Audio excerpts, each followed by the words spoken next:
Also erst waren wir, der allererste Laden, in dem wir waren, war dann Ito Trikot. Nein, wir waren erst bei diesem Pupi-Laden mit Ocean zusammen. Ja. Der ist ja nicht so, der ist in Shimokitazawa, das ist, wo meine Freundin Ocean wohnt. Die wohnt im Stadtteil Shimokitazawa und da waren wir in dem Pupi-Laden. Und da hatten sie auch einige japanische Garne, die ich auch in diesem großen Kaufhaus wiedergefunden habe. Die hatten schon eine ganz gute Auswahl, so, aber es war trotzdem ein kleiner Laden. Aber ein schöner Laden. Metallisch. Viel so mit so Pailletten drin und also es war auch so Beilaufgarne. Verspielt.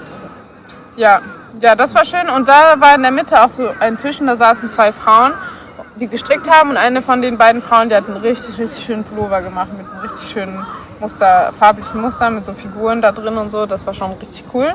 Aber gefilmt habe ich die jetzt nicht, weil ich darf dann schon filmen, aber die sagen dann bitte die Gesichter nicht filmen und ich will auch keine fremden Leute da filmen. Meine Freundin Ocean, Jonathan und ich hatten großen Spaß dabei, uns die riesige Vielfalt an Garnen bei Papillans anzuschauen. Ocean und ich haben uns 2015 im Studentenwohnheim in Tokio kennengelernt. Damals haben wir beide ein Auslandssemester in Japan gemacht und ich habe ihr damals auch im Studentenwohnheim Stricken beigebracht. Damals war Stricken noch nicht so im Trend wie heute. Ocean strickt immer noch am selben Schal. Dafür strickt sie richtig schön gleichmäßig im Rippmuster und ich hoffe doch, dass dieser Besuch bei Papillans, der auch nicht so weit von ihr zu Hause ist, sie motiviert, ihren Schal fertigzustellen und vielleicht ein neues Projekt anzufangen. Ihr Schal ist auch fast fertig. Vor 2 Jahren ist Ocean schließlich von Paris nach Tokio gezogen und wohnt seitdem in Shimokitazawa. Wir sind auch von ihr zu Hause laufend und gleichzeitig strickend zum Wolleladen gegangen. Das war ziemlich witzig. Wir haben alle 3 gestrickt und gleichzeitig einen Spaziergang gemacht zusammen. Like this. How? What's the difference?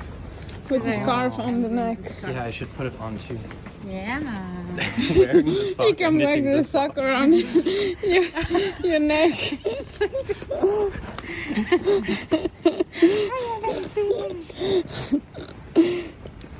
Hola.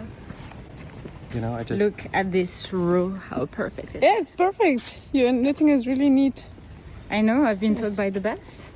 by the best knitter in the Yours as world. well. Go.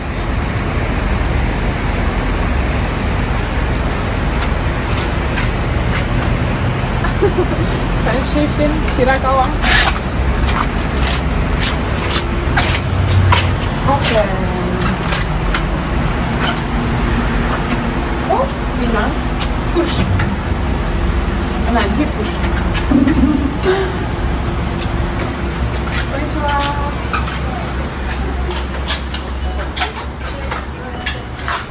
Lass mich erstmal fragen, ob Video machen okay ist. Also ich freue mich richtig. Ich habe das Garn, was ich in dem anderen Laden wollte, hier nochmal gefunden. Und in dem passenden Dye-Lot, 2x53. Und hier gibt es auch noch mehr Farben. Vielleicht ändere ich nochmal meine Meinung. Also das war jetzt meine Lieblingsfarbe in dem anderen Laden. Aber dieses Gelb ist auch super schön. Und ja, es gibt noch dieses Lila. Oder noch ein anderes.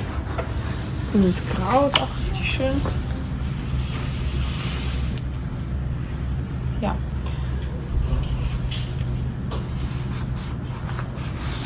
Und dieses Blau finde ich auch schön. Dieses helle Blau. Das ist mehr so Jeansblau und dunkel Jeansblau. Oder das hier ist auch schön. Aber wahrscheinlich bleibe ich bei meiner ersten Wahl, obwohl ich in letzter Zeit viel so Türkis und Blau, da bin ich immer hingezogen dazu. Aber ist egal, die finde ich am schönsten und dann nehme ich die vielleicht auch. Oder das Gelb gefällt mir auch gut. Ja, aber ich freue mich ganz doll, dass ich hier das Passende gefunden habe. Die 2 passen zum Beispiel schön zusammen, aber das finde ich immer blöd, wenn man sich mehrere Farben kauft. Da muss man sich immer kompliziert überlegen, wie man die Farben am besten kombiniert und so in dem Topf verteilt. Und es ist einfacher, wenn man dann viele Muster reinstricken will, wenn man nur eine Farbe nimmt und dann kann man halt ganz viele crazy Lace-Muster oder was auch immer stricken. Wie wenn man halt 2 Farben nimmt, dann muss man sich halt auf diese Farbkombination konzentrieren und kann halt weniger crazy Muster machen, finde ich. Deswegen ja, muss ich mir überlegen, ob ich das einfarbig oder doch lieber zweifarbig mache. Okay. Schaut euch mit dieser riesigen Mohairbuchel an.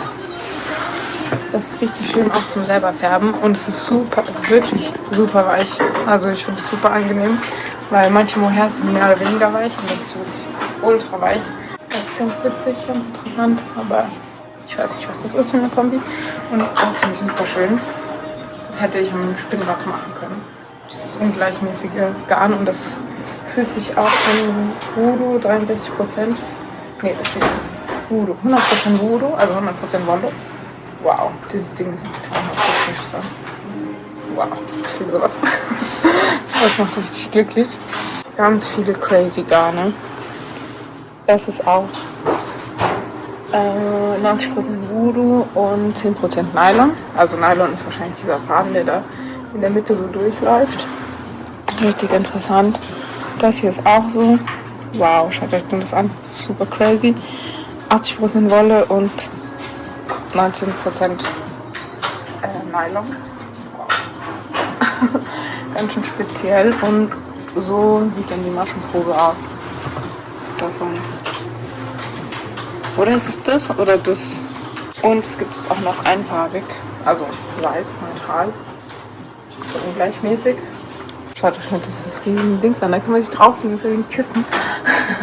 Und das ist auch 70% Wolle und so super Kunai. Keine Ahnung. Super Nylon.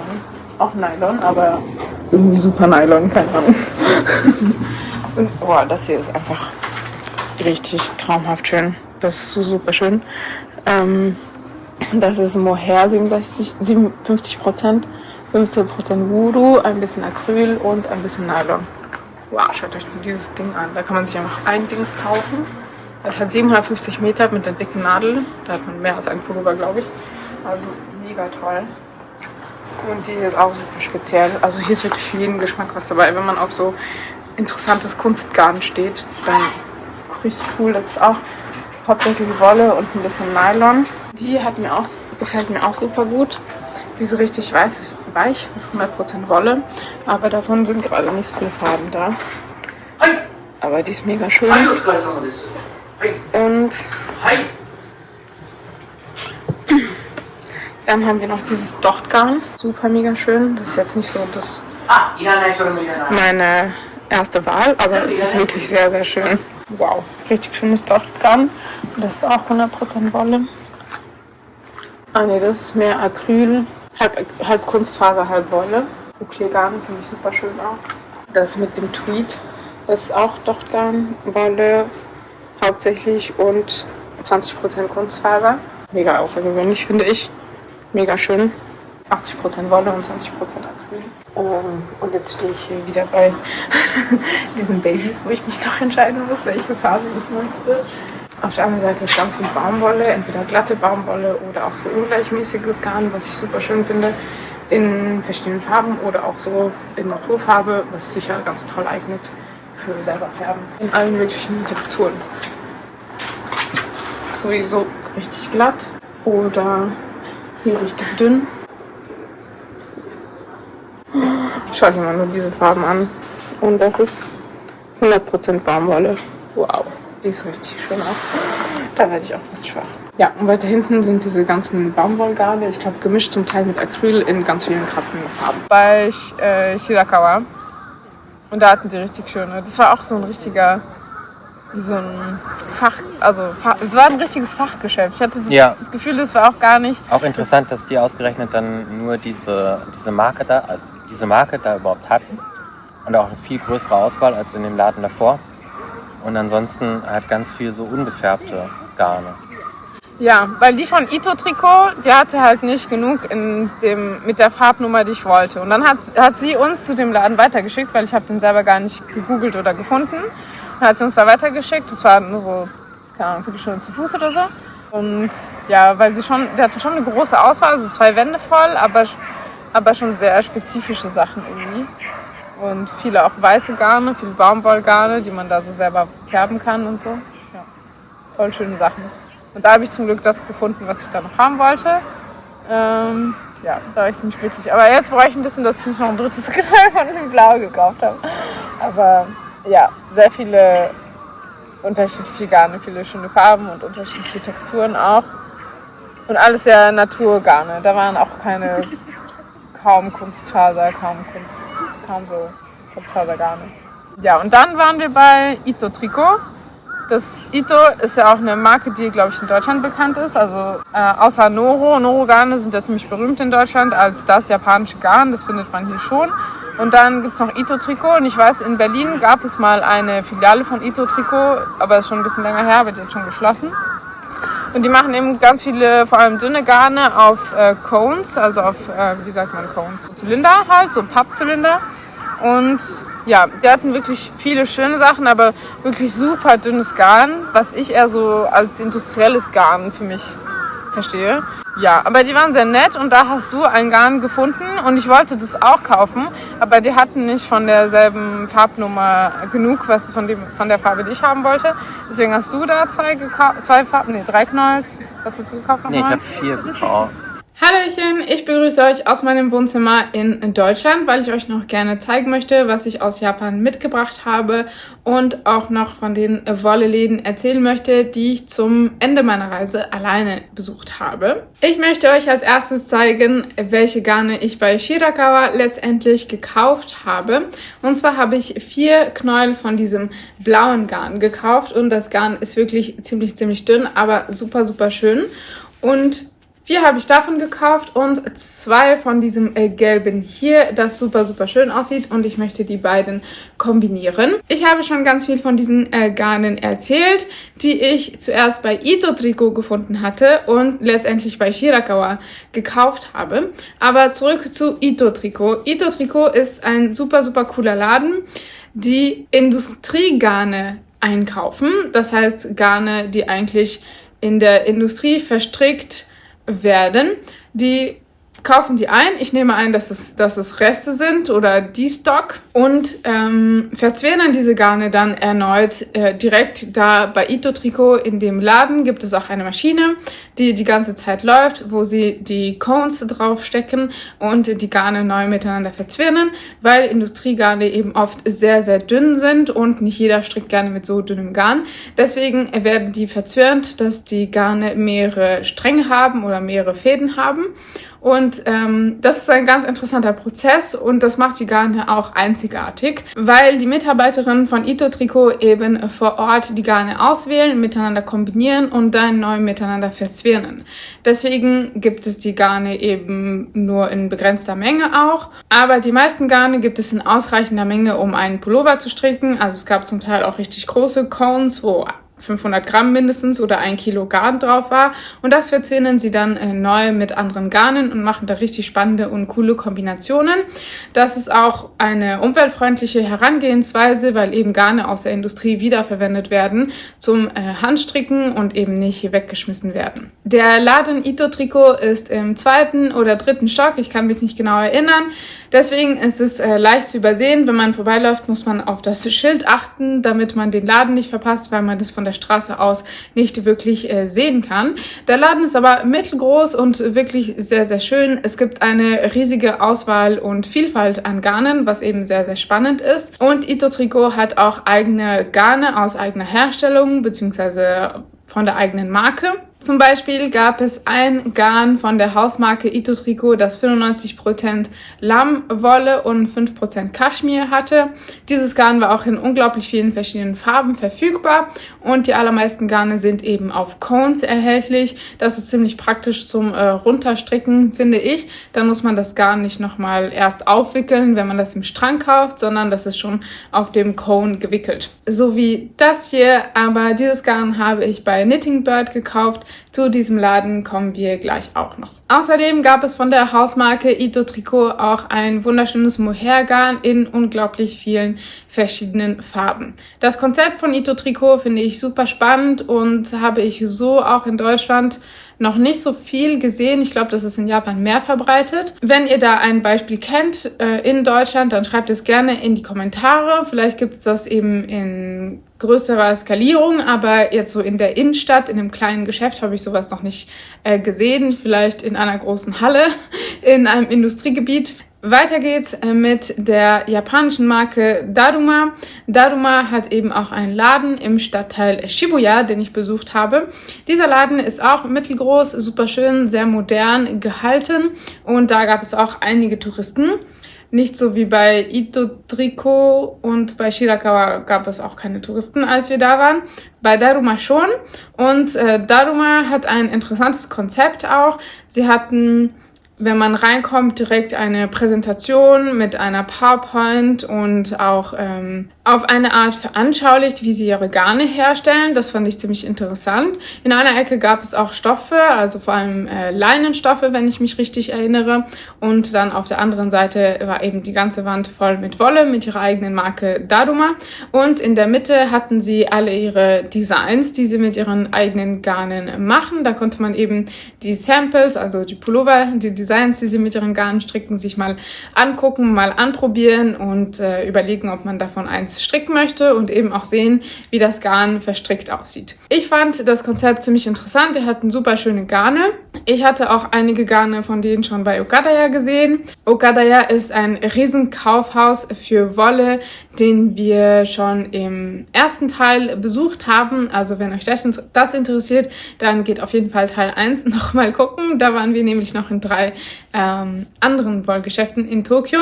Und was ich bei Daruma eben interessant fand, ist, dass ich den Eindruck hatte, dass er ein bisschen das English-Style in Knitting japanisch interpretieren, auf eine japanische Art und Weise interpretieren und ihr eigenes Ding ein bisschen daraus gemacht haben, weil sie zum Beispiel Shetland-Garne haben in sehr vielen verschiedenen Farben, die sich eben eignen für dieses typische englische Colorwork-Stricken.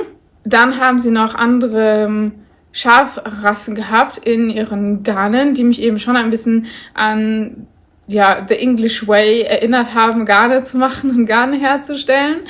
Zum Beispiel hatten sie da noch die Schafrasse Cheviot oder Rambouillet und das meiste auch in sehr vielen verschiedenen Farben verfügbar. Ich finde auch, dass Daruma eine interessante Farbtonalität hat, also interessante Färbungen und die Farben eine bestimmte Stimmung von sich geben, die man bei anderen so nicht findet. Also ich fand, dass ihre Farben eben schon ein bisschen speziell sind und ein bisschen herausstechen und sie ihre eigene Tonalität irgendwie haben. Ich weiß nicht, ob ich das gut erklären kann, aber auf jeden Fall finde ich, dass ihre Farben schon ein Markenzeichen etwas sind. Dann hatten sie zum Beispiel Merino-Garne aus spanischem Merino, das fand ich auch interessant. Und schließlich habe ich mir da auch Garn gekauft. Ich konnte nicht widerstehen. Dieses Garn hatte ich schon gesehen bei Okadaya. Und eben im Originalshop nochmal.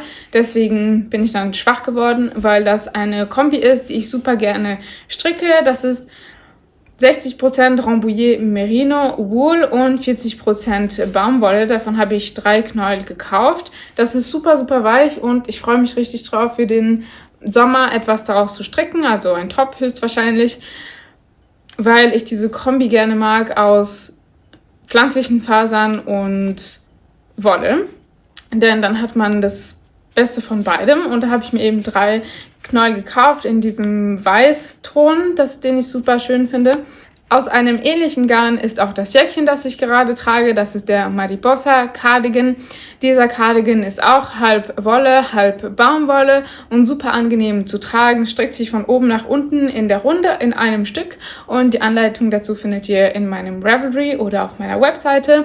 Das ist eben ein Garn auch, das Beste von beidem hat, pflanzliche Fasern und Wollfasern und drunter unter meinem Cardigan trage ich das Cerise Top. Dieses Top ist auch aus einem Garn, aus pflanzlichen Fasern, das heißt aus Leinen und aus Wolle und ich finde, dass man da eben the best of both worlds hat. Dieses Top hier ist ein bisschen cropped, aber es geht natürlich auch länger, wenn man das von oben nach unten strickt, dann kann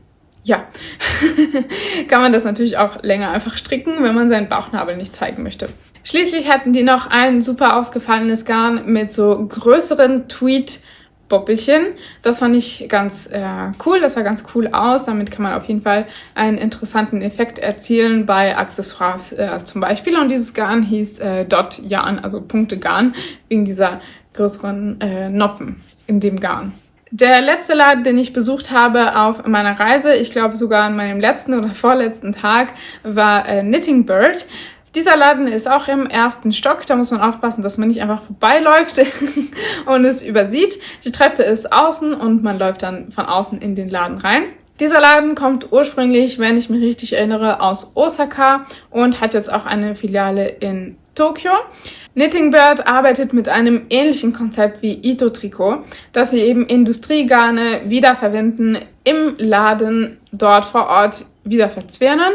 Und ich frage mich, ob man die auch direkt fragen kann. Zum Beispiel, das habe ich nicht probiert und auch nicht nachgefragt, aber es könnte ja sein, dass einem 2, 3 Garne gefallen in dem Laden und man die neu verzwirnt haben möchte zusammen. Das heißt, zusammen gewickelt haben möchte, um ein neues Garn herzustellen. Und ich frage mich, ob man das als Kunde zum Beispiel auch hätte sich wünschen können, dass man in den Laden geht und sagt, diese 3 Garne gefallen mir, könnt ihr die für mich verzwinnen und ich kaufe die dann so. Das wäre auf jeden Fall eine interessante Idee, wenn man sich das als Kunde selber aussuchen kann.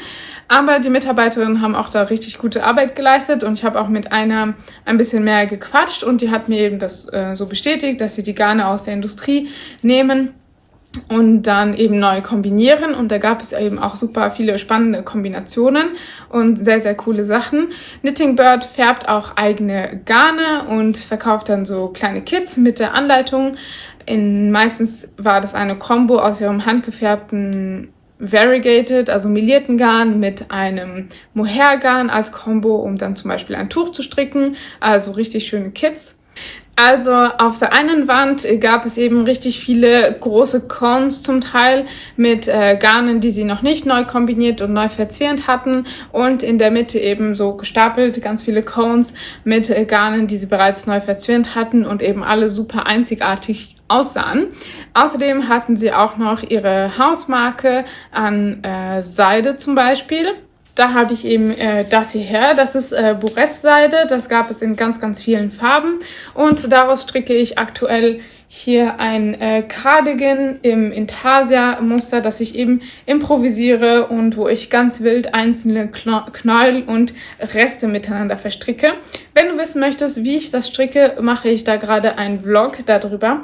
Auf meinem Channel auf Englisch erzähle ich Schritt für Schritt, wie ich das stricke und nehme dich mit in meinem Vlog für mein improvisiertes Intarsia-Pullover, Intarsia-Cardigan. Dann gab es auch noch richtig schöne Mohair-Garne auf Cones, einerseits in mehr so Pastellfarben und andererseits in richtig knalligen Farben, eben von ihrer Hausmarke Knitting Bird. Und dann gab es auch noch eine interessante Ecke, die man so selten in Wollgeschäften findet, nämlich eine Ecke mit metallischen Garnen, die in diesem Fall eher verwendet wurden, um zum Beispiel Schmuck zu häkeln. Und das fand ich super interessant und eben eher ungewöhnlich für einen Wolleladen, obwohl es sich eigentlich um ganz normale Garne handelt, aber eher um metallische Garne, die nicht ganz so weich sind, sondern eine etwas andere Struktur haben und vielleicht ein bisschen schwerer zu verarbeiten sein können, aber eben einen ganz anderen Effekt bieten und sich jetzt in diesem Fall zum Beispiel eher für Schmuck sowie Ketten oder sowas eignen. Schließlich gab es auch etwas ausgefallenere Garne, wie eben dieses Garn mit größeren Noppen und auch super flauschiges, haariges Garn mit ganz viel Textur. Das fand ich auch super witzig und ja, dieser Laden hat mir super gut gefallen. Da kann man wirklich auch Zeit verbringen und sich inspirieren lassen. Insgesamt gab es in Japan einfach unglaubliche Wolleläden überhaupt. Also man merkt, dass die Kultur da etwas anders ist oder einfach die Geschmäcker etwas anders und der Style einfach anders ist und anders auf jeden Fall in einem sehr positiven Sinne.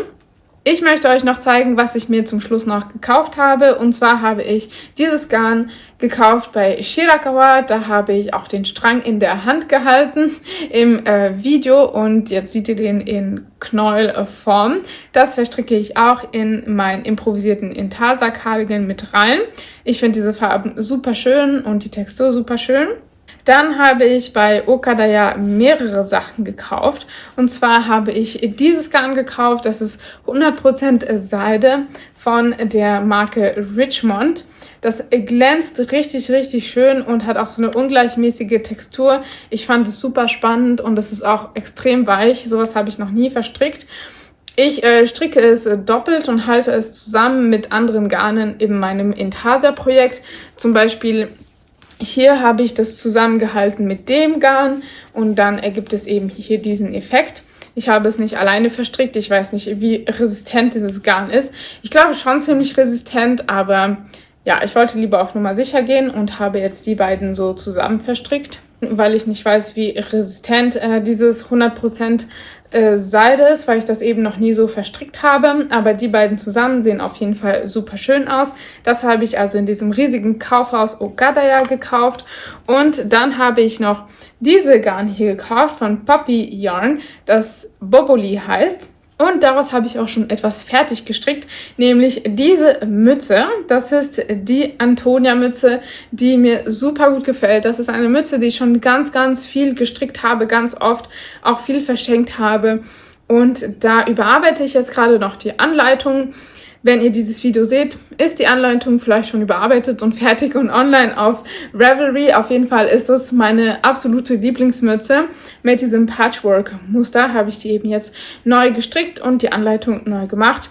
Ich habe auch ein Videotutorial für diese Mütze gemacht. Schritt für Schritt, wie man diese Mütze strickt, könnt ihr zusammen mit mir machen. Dieses Videotutorial ist auf Englisch und wird auch auf meinem Channel auf Englisch erscheinen oder vielleicht ist es auch schon erschienen. Zum Herbst plane ich auch ein Tutorial für diese Mütze auf Deutsch zu machen und hier auf diesem Channel zu posten, aber wenn ihr schon ganz ungeduldig seid, könnt ihr das schon mit mir zusammen auf Englisch stricken, auf meinem englischen Channel. Ich verlinke euch das in der Infobox. Und schließlich habe ich noch ein Garn gekauft, das ich ganz ausgefallen fand bei Ogadaya. Es handelt sich um diese Knäuel von Sonomono mit dieser richtig interessanten Textur. Es sieht einfach aus wie ein kleines Schäfchen und es handelt sich auch um 100% Wolle, made in Japan. Das finde ich einfach super witzig, sieht super cool aus. Davon habe ich 3 Knäuel gekauft. Hoffentlich wird das reichen. Ah nein, ich habe 4.